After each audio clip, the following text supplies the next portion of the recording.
प्यारे दोस्तों, आज की कहानी सुधा नाम की एक लड़की की है। सुधा एक बहुत ही आलसी लड़की थी। घर के काम करना तो दूर, वो एक गिलास पानी के लिए भी अपनी माँ पर निर्भर थी।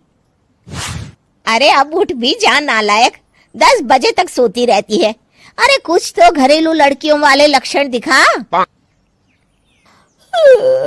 सोने दो ना माँ, क्यों परेशान कर रही हो? अरे भाग्यवान, क्यों मेरी बिटिया को तंग कर रही हो? सोने भी दो इसे। लो, बाप बेटी दोनों एक जैसे हैं। देख लेना, आपकी ये लाडली ससुराल जाके हमारी नाक कटाएगी। मैं कहती हूँ अब भी वक्त है, अपनी ये आदतें सुधार ले, वरना ससुराल में तेरी सास कान खींच कर तुझे सीधा करेगी। वही तुझे सबक सिखाएगी। दुनिया में आज तक कोई ऐसी सास पैदा नहीं हुई माँ, जो सुधा चोपड़ा को सबक सिखा सके। लेकिन होनी को कुछ और ही मंजूर था। सुधा की शादी एक ऐसे घर में हो जाती है जहां उसकी सास एक रिटायर्ड पुलिस वाली थी। अब कहानी में मजा आएगा। हाँ माँ, यहाँ सब बहुत अच्छा है। मेरे ससुराल के लोग भी ना बहुत मिलनसार हैं। ठीक है माँ, मुझे नींद आ रही है, फोन रखती हूँ माँ। ठीक सुबह 5 बजे। अरे जल्दी उठो भाग्यवान, वरना कयामत आ जाएगी। हैं? अरे क्या हुआ? कौन सी कयामत आ जाएगी? अरे मेरी माँ आ जाएगी। तुम नहीं जानती, इस घर में सिर्फ मेरी माँ का हुक्म चलता है। सबको सुबह 5 बजे बिस्तर छोड़कर हॉल में पहुंचना ही पड़ता है। अरे अब इंसान क्या अपनी नींद भी पूरी नहीं करेगा? यहाँ मजाक चल रहा है क्या? तभी वहां सुधा की सास आ जाती है। अटेंशन! मजाक तो तू समझ रही है बाबू, ये मेरा घर है और यहाँ हर किसी को डिसिप्लिन में रहना होगा। अटेंशन! अरे माँ जी, लेकिन इतनी सुबह कौन उठता है? कौन होता है मतलब? हम सभी उठते हैं, रोज उठते हैं, और अब से तुझे भी उठना पड़ेगा। आखिर मैं पुलिस वाली जो ठहरी। अटेंशन!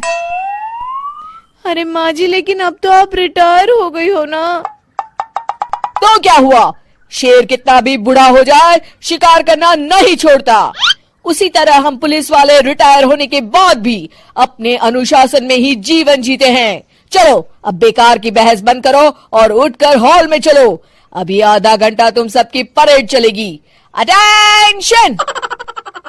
अरे मैं कोई परेड नहीं करने वाली। सुधा की सास अपनी बहू का ये बर्ताव देख झल्ला उठती है। गौर से देख, तू कहां और किसके सामने खड़ी है? यहां बात सिर्फ एक बार समझाई जाती है, बस। अटेंशन! इतना कहकर सुधा की सास चली जाती है। अपनी सास का ये रूप देखकर सुधा घबरा जाती है और जल्दी से उठकर बाहर चली जाती है। उस दिन से सुधा की जिंदगी बदल जाती है। हाय, थक गई मैं तो। ये घर है या जेल? कितना काम करना पड़ता है। लाइए दीदी, 2 रोटियां और दीजिए, मुझे बड़ी भूख लगी है। ठहर जा बहू, ये तू क्या कर रही है? मैंने सबके खाने का हिसाब तय कर रखा है। तुम 4 रोटी से ज्यादा नहीं खा सकती और ये मिर्च मसाला भी नहीं चलेगा। मेरी बहुएं एकदम फिट होनी चाहिए। अटेंशन! क्यों माँ जी, आप हमें दंगल में लड़ने के लिए तैयार कर रही हैं क्या? क्या कर रही हो सुधा? माँ जी को मजाक बिल्कुल पसंद नहीं है। चुप करके खाना खा लो, इसी में भलाई है। इस तरह धीरे धीरे सुधा अपने सास के रंग में पूरी तरह रंग जाती है, लेकिन इसका उल्टा ही असर पड़ता है। सुधा अपनी सास से भी ज्यादा अनुशासन की पक्की हो जाती है। सुधा की सास तो सबको 5 बजे उठाती थी, लेकिन सुधा सबको 4 बजे ही उठा देती थी। दूसरी तरफ सुधा की सास की उम्र भी हो चलती है। माँ जी, आजकल आप सुबह उठने में बहुत आनाकानी करती हैं। मुझे ये सब बिल्कुल पसंद नहीं है।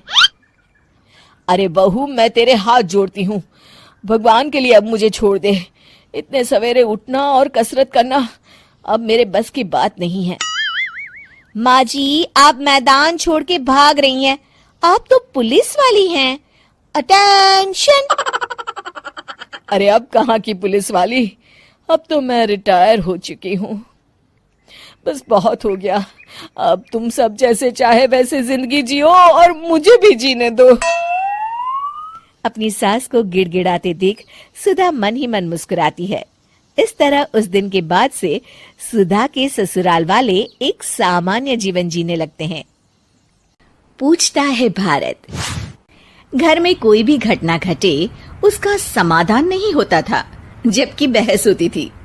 टीवी बहस के जैसी, पैनल में पक्ष और विपक्ष की बात होती थी और न्यूज एंकर होती थी अनुभा गेंडास्वामी, यानी घर की सास। एक दिन किचन में दूध की तपेली खाली मिलती है।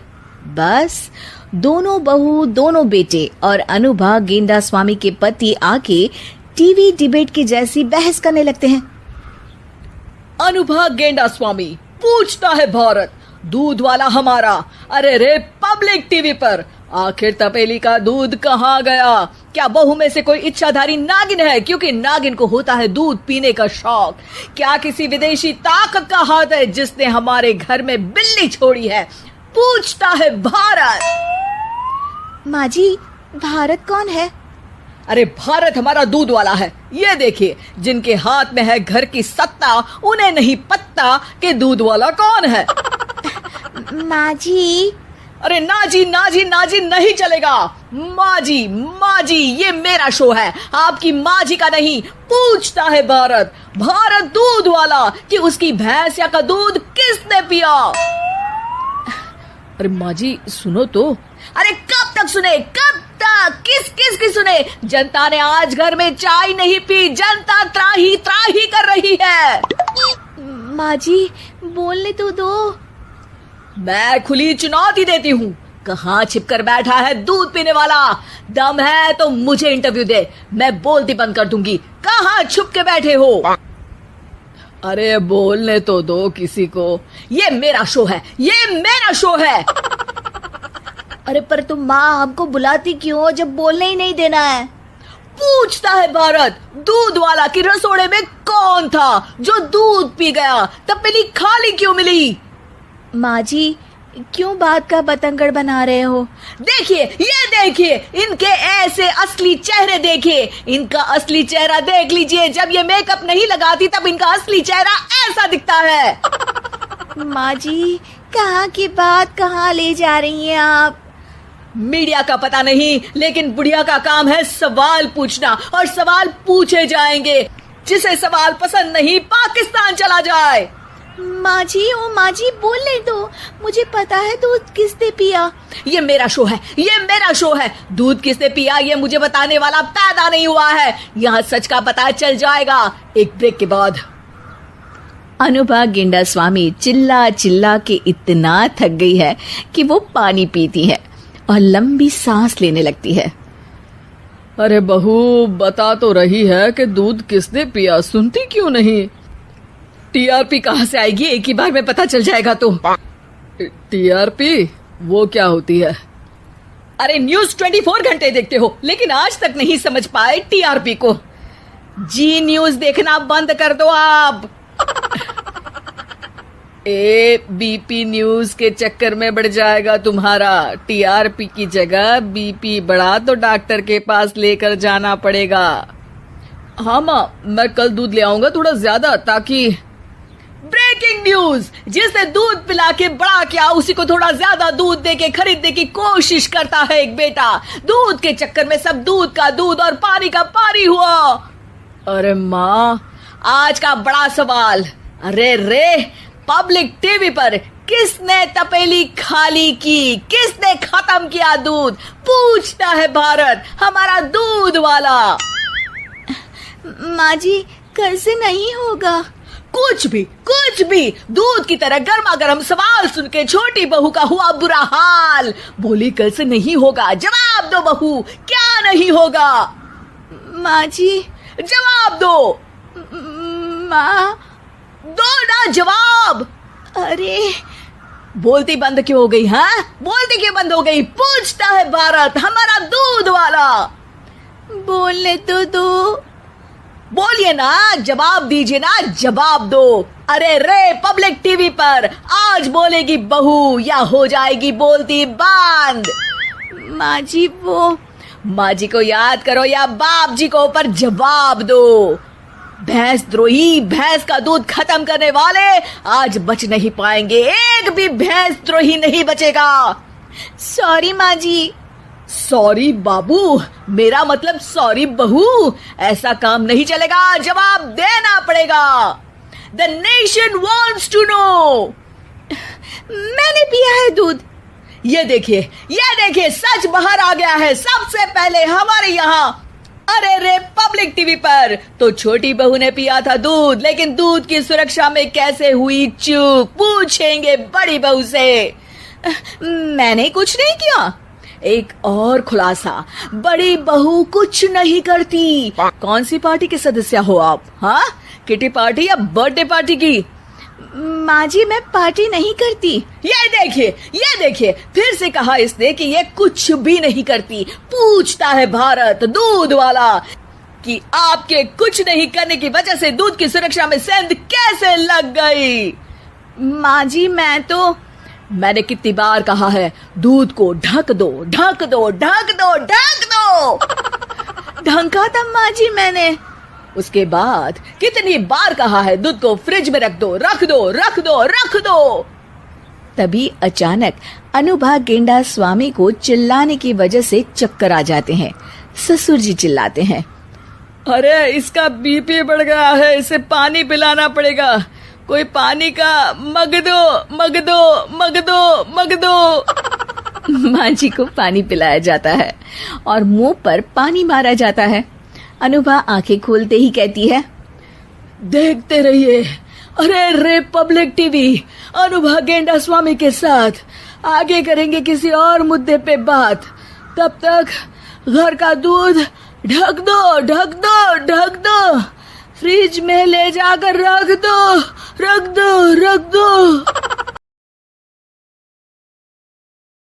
लो भाई बब्बन, बन गई तस्वीर। जरा देखकर बताओ कैसी बनी है। अरे भाई मोहन, मेरी सलाह मानो तो तुम रहने ही दो। एक पेंटर बनना तुम्हारे बस की बात नहीं है। हाँ, तुमने सही कहा, मुझे भी कुछ ऐसा लगता है। खैर, आज शाम की गाड़ी से मैं शहर वापस जा रहा हूँ। कुछ जरूरी काम आ गया है। शहर से वापस आने के बाद तुमसे मिलता हूँ। मोहन अपने घर के दरवाजे पर ताला लगा देता है और वहां से चला जाता है। फिर उसी रात अचानक तेज हवाएं चलने लगती हैं। चारों तरफ डरावना माहौल बन जाता है। तभी मोहन की बनाई हुई पेंटिंग की वो औरत एक खतरनाक चुड़ैल में बदल जाती है और पेंटिंग से बाहर आ जाती है।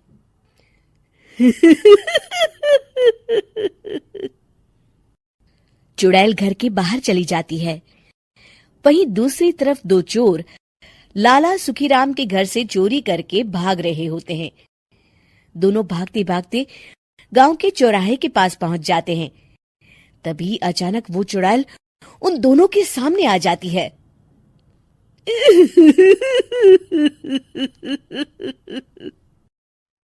अरे मर गया रे, ये चुड़ैल कहाँ से आ गई?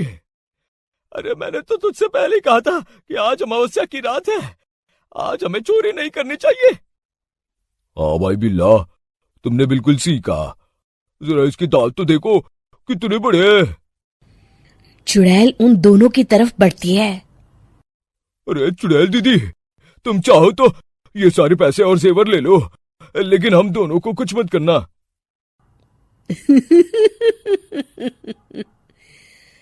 पैसे और जेवर के लालच में तुम इंसान बिकते हो, हम चुड़ैल नहीं। तभी चुड़ैल उन दोनों चोरों को पुतले बना देती है।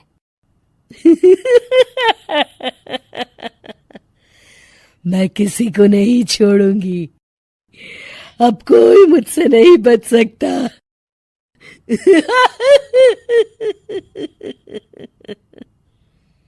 चुड़ैल अपने अगले शिकार की खोज में वहां से चली जाती है। गांव की दूसरी ओर जाने पर चुड़ैल को हरिया, बिरजू और बब्बन दिखाई देते हैं। आज संडे है, आज कपिल शर्मा शो देखने का दिन है। जोर से बोलो, आज संडे है। मैंने नहीं सुना। आज संडे है, आज कपिल शर्मा देखने का दिन है। ये हुई ना बात। अरे ये कपिल शर्मा कौन है जो ये लोग उसे देखने के लिए इतने उतावले हुए जा रहे हैं? खैर, मुझे क्या, मैं अभी इन दोनों को मजा चखाती हूँ। चुड़ैल तेजी से उड़कर उन तीनों के सामने आकर खड़ी हो जाती है।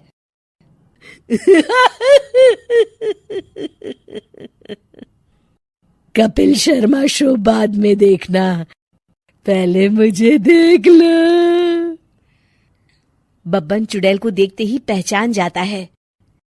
अरे ये तो तस्वीर वाली औरत के जैसी दिख रही है। मुझे अभी नहीं मरना है। अरे भागो रे। तीनों वहां से भाग खड़े होते हैं।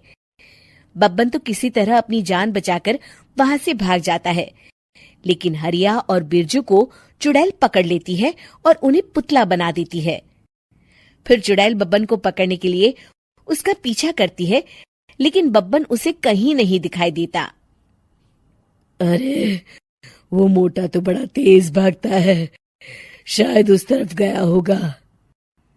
बब्बन एक दीवार के पीछे छुपकर बैठ जाता है और चुड़ैल उसके सामने से आगे निकल जाती है। बाल बाल बच गया। अगली सुबह बब्बन सभी गांव वालों को सारी बात बता देता है। फिर उस चुड़ैल के डर से रोज शाम होते ही पूरे गांव में सन्नाटा छा जाता था और कोई भी अपने घर के बाहर नहीं निकलता था। अरे ये क्या हो गया, इतनी देर से घूम रही हूं, अभी तक एक भी आदमी नहीं मिला। अरे कहाँ मर गए सबके सब। चुड़ैल वहां से चली जाती है।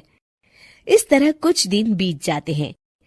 फिर एक दिन मोहन गांव वापस आता है। बब्बन उसे बताता है कि उसकी बनाई तस्वीर से एक चुड़ैल बाहर आ गई है। मोहन समझ जाता है कि ये कोई आम कागज नहीं है। वो जो भी उस कागज पर बनाएगा वो असलियत का रूप ले लेगा।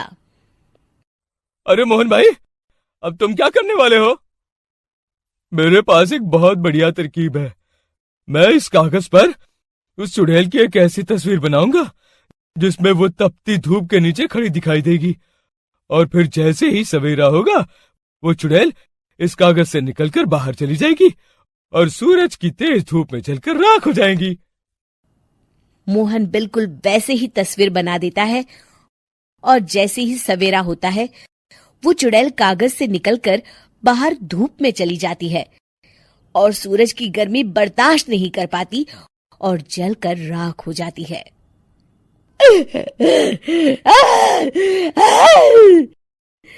ये मुझे क्या हो रहा है? मैं सूरज की रोशनी बर्दाश्त नहीं कर सकती। मेरा पूरा शरीर जल रहा है। और इस तरह चुड़ैल के जलते ही पुतले बने सभी लोग पहले की तरह इंसान बन जाते हैं।